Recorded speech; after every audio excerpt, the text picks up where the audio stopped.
또 신명기 9장입니다. 나중에 크고 강한 아낙 자손을 쫓아낸 후에 내 심중에 내 공의로움으로 말미암아 됐다 이 마음이 들어오지 않도록 주의하라 이 메시지를 주시죠. 너네들이 잘나서 너희들이 공의롭고 정의롭기 때문에 이 땅을 준 것이 아니다. 이 땅을 준 것은 하나님께서 아브라함, 이삭, 야곱과 하신 언약으로 말미암아 이 약속했기 때문에 너에게 땅을 주신 것이다. 그리고 하나님께서 아브라함에게 처음에 이 가나안 땅을 약속할 때 지금 주지 않을 거야. 나중에 400년 뒤에 너희 후손들이 그 땅을 차지할 것인데 왜 그때 주는지를 창세기 15장에서는 뭐라고 기록하고 있냐면 아직 그 땅에 악이 가득 차지 않았기 때문이다. 너희가 잘나서 그 땅을 주는 것이 아니라 그 땅에 악이 가득했고 이제 그 땅이 이 가득한 악을 토하여 내버리고 그 토하게 하는 이 여호와의 진노를 심판하는 도구로 너희들이 쓰임받는 거야. 반대로 말하면 뭐죠? 너희들이 악이 가득할 때는 반대로 그 땅이 너희를 토하여 낼 것이고 다른 민족의 손을 통하여 너희들을 심판할 것이다. 이 메시지가 여기에는 다 담겨져 있는 것이요. 그래서 목이 곧은 백성이 되지 말아라. 그리고 시내산 아래에서 금송아지 우상 만들었던 거 기억해라. 그때 내가 얼마나 화가 났는지 아냐? 그때 모세에게 뭐라고 말씀하시냐면 저들을 다 진멸하고 시내산 밑에 있던 민족들 다 진멸하고 모세야 내가 너로부터 다시 시작하겠다 할 때 누가 말렸죠? 모세가 말렸어요. 그렇게 하면 안 됩니다. 그리고 뿐만 아니라 다베라, 마사, 기브론 핫다와 가데스 바네에서 여호와를 경노케 했던 것 너희들 기억해라. 모세가 이야기합니다. 왜 이렇게까지 이거 이야기하는지 아십니까? 내가 지금까지는 너희와 함께 있었고 하나님이 그렇게 진노하고 너희를 진멸하려고 할 때 내가 막아줬다. 내 이름을 생명책에서 지워지기까지 그 심정으로 내가 여호와의 진노를 막았었다. 그런데 가나안 땅에 들어가면 나 없어. 막아줄 사람 없어. 그러니까 의도맞지 말고 들어가서는 율법을 지키고 잘해. 여호와를 경노케 하지 말고 여호와를 진노케 하지 말고 질투를 부릴 때 일으키지 말아라. 이 이야기를 9장에서 하고 있습니다. 10장에서는 다시 십계명을 받은 이야기 그리고 여호와께서 요구하시는 것이 무엇이냐 11절부터 13절입니다. 10장 12, 13절 이스라엘아 내 하나님 여호와께서 내게 요구하시는 것이 무엇이냐 곧 내 하나님 여호와를 경외하며 그의 모든 도를 행하고 그를 사랑하며 마음을 다하고 뜻을 다하여 내 하나님 여호와를 섬기고 내가 오늘 내 행복을 위하여 내게 명하는 여호와의 명령과 규례를 지킬 것이 아니냐.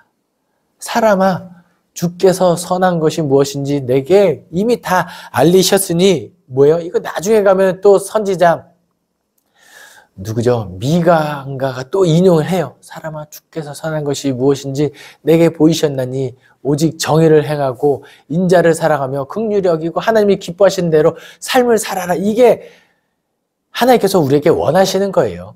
그냥 뭐 많은 것을 요구하시지 않습니다. 그냥 어떻게 보면 잘 살아라. 그렇게. 예. 이 모든 명령을 다 지켜 행하면 언약을 기억하면 하늘의 별과 같이 그렇게 충만하게 하겠다. 이게 하나님의 마음입니다. 하나님께서 우리에게 엄청난 업적, 엄청난 희생, 진짜 충성 이런 거 요구하시지 않으세요. 그냥 충분히 좋은 그리스도인으로서 그냥 예배 나오고 누군가를 사랑하고 하나님 사랑하고 실수하면 돌이켜서 회개하고 이 정도 하면 하나님께서는 그래 잘했다 라고 해주시는 것 같습니다. 신명기 11장입니다. 여호와께서 행하신 큰 일들을 기억해라. 이미 내가 많은 것 보이지 않았느냐. 애굽의 10가지 재앙, 그때 그 아무리 강대한 큰 민족이라 할지라도 내가 그곳에서 했던 10가지 재앙들 기억해라. 홍해바다 일들을 기억해라. 바다를 가르고 건너고 그 안에 애굽의 군대들이 수장된 거 기억해라. 광야에서 행했던 모든 기적들 다 기억해라. 그리고 또 모두 기억해라. 루벤 자손에 반역했던 것. 그 고라 자손의 반역. 그래서 땅이 갈라져서 그 모든 자손들 삼켰던 것들, 실수했던 것들도 다 기억해라. 그리고 신명기 11장에서 또 뭘 이야기하냐면 너희가 가나안 땅에 들어가거든 그리심산에서는 축복을 선포하고 에발산에서는 저주를 선포해라. 이거 뭐냐면요. 축복과 저주가 다 있다는 것을 기억해라는 거예요. 두 가지가 똑같이 가는 거예요. 축복을 주시지만 반드시 저주도 줄 거다. 하나님께서 약속을 지키면 반드시 지키는 분이시죠. 그러니까 우리가 잘하면 언약을 잘 지키면 들어와도 복을 받고 나가도 복을 받고 이런 것들이 축복이 다 임하지만 그렇지 않으면 내가 이 경고한 모든 경고의 메시지들 그 진노 그 처절한 심판들이 저주가 임할 거야. 거짓말 같지? 아니야. 반드시 임할 것이다. 이것을 에발산에 가서 선포를 합니다. 그리고 신명기 12장으로 넘어가면 예배의 기본 원리가 여기 기록되어 있는데요. 뭐냐면요. 12장 5절 말씀 오직 너희는 하나님 여호와께서 자기 이름을 두시려고 너희 모든 지파 중에서 택하신 곳인 그 계실 곳으로 찾아 나아가서 그러니까 첫 번째는 예배의 첫 번째 원리는 하나님이 계신 곳, 하나님이 택하신 곳으로 나아가는 것이 예배의 첫 번째 원리입니다. 그래서 우리가 교회에 나오는 거예요. 주일 성수하러 나오는 것이에요. 꼭 우리 교회뿐만 아니라 모든 교회가 다 그렇게 주일 성수하러 택하신 곳으로 나아가는 것이 어디에나 계시지만 하나님께서 머무시는 곳으로 찾아가는 거죠. 그 다음에 두 번째 원리가 7절입니다. 거기 곧 너희의 하나님 여호와 앞에서 먹고 너희의 하나님 여호와께서 너희의 손으로 수고한 일에 복주심으로 말미암아 너희와 너희의 가족이 즐거워할지니라.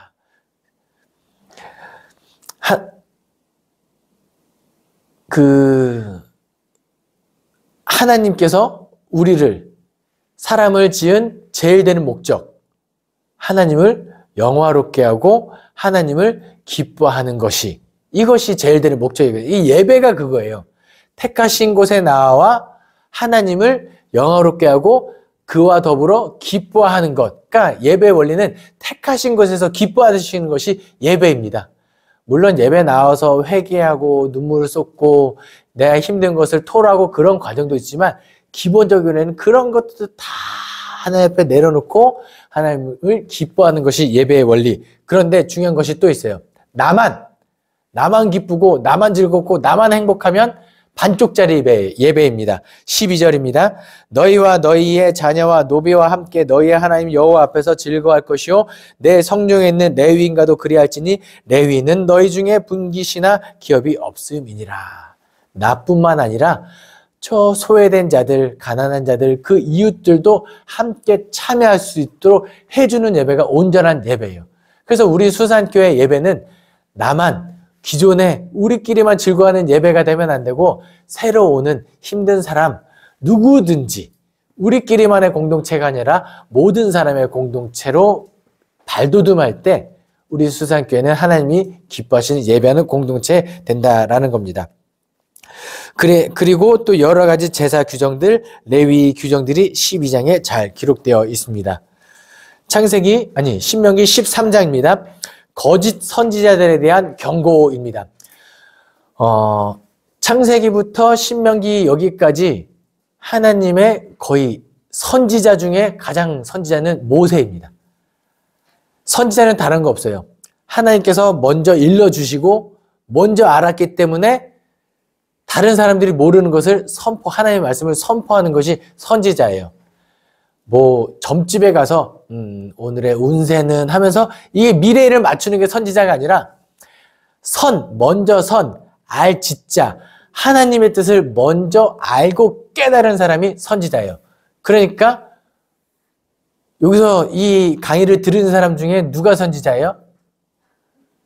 여러분, 녹화된 강의를 들은 사람이 아니라 이 현장에 와서 들은 사람들이 선지자가 된다고 볼 수도 있어요.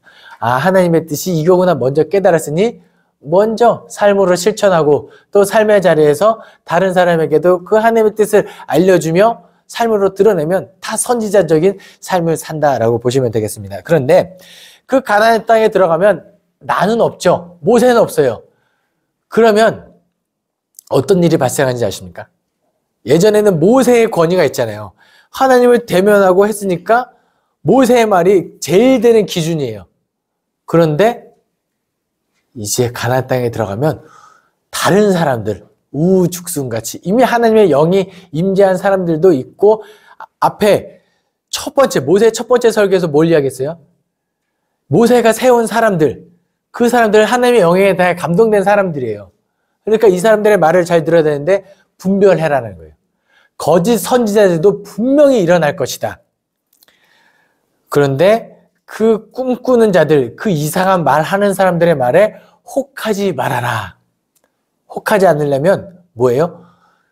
말을 하는 사람뿐만 아니라 말을 듣는 사람들도 하나님의 말씀을 듣고 기도하고 영적인 분별력을 가지고 살 수 있도록 그렇게 살아라. 그냥 무지몽매하게 따라가면 안 된다는 거예요. 네. 청종하고 해라. 그런데 그럼 또 누군가 이렇게 질문할 수 있어요. 하나님, 그러면 하나님께서 진짜 딱 택한 사람들에게만 알려주고 그 사람들만 말하게 하면 되지 않겠습니까? 모세 같은 사람들 하면 되지 않겠습니까? 네, 하나님께서 뭐라고 말씀하시냐면 다시는 모세와 같은 사람을 세우지 않을 거야. 그런데 이 거짓 선지자들이 세우는 이유가 있습니다. 뭐냐면 3절인데요. 너는 그 선지자나 꿈꾸는 자의 말을 청종하지 말라. 이는 너희의 하나님 여호와께서 너희가 마음을 다하고 뜻을 다하여 너희의 하나님 여호와를 사랑하는 여부를 알게 하려 하사 너희를 시험하려 하심이라. 이것조차 하나님의 계획과 하나님의 뜻과 사랑이 담긴. 그러니까 내가 거짓말을 해놓고 내가 하나님께서 너를 시험하려 이렇게 해서는 안 되겠지만 그런 사람을 내버려 두시는 이유조차도 하나님의 큰 그림 안에 있다는 거 기억하시면 좋겠습니다. 그리고 우상을 따르라고 미혹하는 자들을 반드시 쳐 죽여라 라고 명령을 하시죠. 신명기 14장입니다. 금지된 애도법들이 있어요. 그 이방 민족의 애도법들이죠. 뭐 몸에 자상을 이렇게 자해하면서 그런 애도법 하지 마라. 그리고 정한 음식과 부정한 음식들 나누고 이 음식은 먹고 이 음식은 먹지 말아라 하는 규정들이 14장에 기록됐습니다. 이거 오늘날에 우리를 배려했을까요? 금지된 음식, 정한 음식 어디에 기록되어 있다고요? 식사장. 14장에 기록되어 있습니다. 음식에 관한 장이 어디라고요? 식사장. 14장 아니요, 식사장. 죄송합니다. 그리고 11조 규례들이 쭉 기록되어 있습니다. 분깃이나 11조 규례들이 쭉 있죠. 너희 중에 분깃이나 기업이 없는 레위인과 내성 중에 거류하는 객과 고아와 과부들이 와서 먹고 배부르게 하라. 그리하면 내 하나님 여호와께서 쭉 레위인의 식사장. 그렇죠. 11조도 식사장. 이렇게 되겠습니다. 또 신명기 15장에 가면요. 빚을 면제해주는 해가 기록되어 있습니다. 그런데 제가 지난번 강의 때 조금 헷갈리게 이야기를 한 적이 있었는데 원래 빚을 면제해주는 해는 어디에서 출발하냐면 땅이 쉬는 해입니다. 땅을 6년 동안 잘하면 땅이 우리를 위해서 지력이 다하죠. 그럼 1년 쉬어서 그 지력이 회복되게 해야 돼요. 그 7년 동안 7년째는 그 땅이 쉬는데 그 땅이 쉬는 해, 정해진 해에 빚을 탕감해 주어라 라고 이야기합니다. 그러면은 빚 지는 자의 입장에서는 언제 빚 지는 게 좋아요? 6년째. 왜요? 7년째 탕감 받으니까. 야, 그러면은 요거 이게 애매한 미묘한 줄다리기가 발생하죠. 빚을 지는 자와 빚을 내주는 사람들 사이에서. 그런데 하나님께서 뭐라고 말씀하시냐면요. 빌려주는 사람들이 사람들에게 하시는 말씀이에요. 너희들이 그 가난한 자들의 심령을 잘 헤아려 주어라. 7절 말씀, 7절부터 9절 말씀 한번 읽어드릴게요. 내 하나님 여호와께서 내게 주신 땅 어느 성읍에서든지 가난한 형제가 너와 함께 거주하거든 그 가난한 형제에게 내 마음을 완악하게 하지 말며 내 손을 움켜주지 말고 반드시 내 손을 그에게 펴서 그에게 필요한 대로 쓸 것을 넉넉히 구워주라. 삼가 너는 마음에 악한 생각을 품지 말라. 곧 이르기를 일곱째 해 면제년이 가까이 왔다 하고 내 궁핍한 형제를 악한 눈으로 바라보며 아무것도 주지 아니하면 그가 너를 여호와께 호소하리니 그것이 내게 죄가 되리라. 참 빌려주는 사람도 참 마음이 어렵지만 빌려주어라 라는 거예요. 누구 마음 때문에? 그 가난한 사람들의 마음 때문에. 그리고 땅에는 언제든지 가난한 자들이 그치지 아니하겠으므로 내가 내게 명령하여 이르노니 너는 반드시 내 안에서 내 형제 중에 곤란한 자와 궁핍한 자들에게 내 손을 펼치니라. 가난한 자는 언제까지나 우리와 너희 가운데 함께 있을 거다. 그런데 또 그러면은 빌려주는 사람 입장에서 어쩔 때는 눈에 빤히 보이거든요. 그쵸? 야, 저거, 이야, 이게 지금, 그도 돌려막기 하는 사람들이 있을 거예요. 그죠? 네. 어떻게 돌려막다가 6년째 다 탕감받으면, 그런 사람들 하나님께서 가만히 내버려 두시지는 않을 거예요. 하나님께서 다 알고 있고, 적절한 예가 될지 모르겠지만 지하철에서 구걸하는 사람들이 가끔 있습니다. 그 사람들에게 돈을 이렇게 적선을 해줘야 될까요? 하지 말아야 될까요? 난감하죠. 그렇게 선글라스 끼고 이렇게 지나가다가 내릴 때 되면은 선글라스 벗고 이런 모습을 하는 사람도 있을 텐데 벤츠 타고 간다고요? 예, 나갈 때 지하철에도. 예. 그런데 저는 마음을 이렇게 정했습니다. 내가 그런 사람들에게 돈을 주지 않기 위해서 그런 사람들의 괘씸해서 돈을 안 주다가 행여나 진짜 필요한 사람을 지나칠 수도 있기 때문에 그냥 다 주자. 내가 돈을 주어서는 안 되는 사람들에게 돈을 주는 실수를 하는 것이 낫다. 돈이 필요한 사람에게 돈을 주지 않는 실수를 저지르는 것보다 그런 사람에게 돈을 주는 실수를 하는 것이 낫다 해서 그냥 다 주기로 마음을 먹었습니다. 예. 그래서 이 신명기에 담긴 그 마음대로 가난한 자들 주어라. 이 마음을 기억할 수 있는 넉넉한 마음을 가질 수 있었으면 좋겠습니다. 그런데 때로는 정말 분별이 되어서 주지 않는 것도 맞아요. 네. 빚을 주지 않는 것도 맞습니다. 교회라고 해서 다 돈 거래 이거 하지 말라고 이야기하는 거죠. 그것도 다 맞는 이야기니까 분별을 잘 하시면 좋겠습니다. 하지만 기억해야 하는 것은 하나님의 그 애절한 마음, 넉넉한 마음은 우리가 품고 있어야 됩니다.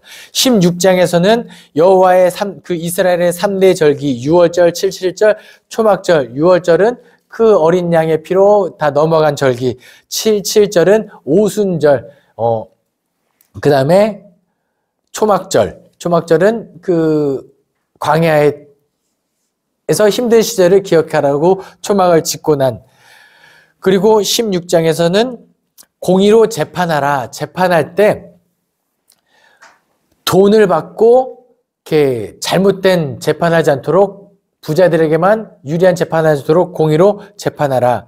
그리고 우상을 섬기지 마라. 우상을 섬기지 말라는 내용은 17장으로 쭉 이어지죠.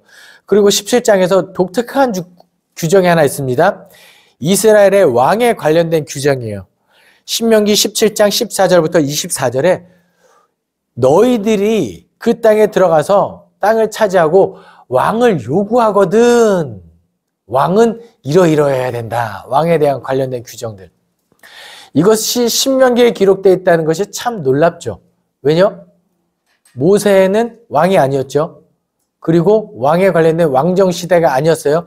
그리고 실제로 이스라엘 백성들이 가나안 땅을 차지하고 사사기가 지나기까지 왕이 없음에도 불구하고 신명기에 왕에 대한 관련된 규정이 있습니다. 모세가 예언했다고 한다면 이스라엘 민족들이 율법을 잘 지키기보다는 잘 지키지 않을 것이라는 참 그 말 안 듣는 자녀들에 대한 규정일 것이고, 예, 그런 거에 세심한 그런 규정들이 기록되어 있습니다. 또 다르게 해석하면 신학적으로 해석하면 다른 규정들이 있겠지만 그건 나중에 굳이 말씀드리지 않겠습니다. 또 신명기 18장에 넘어가면 제사장과 레위인에 관한 규정들이 나와 있습니다. 그리고 다른 민족의 가증한 행위들 본받지 말라.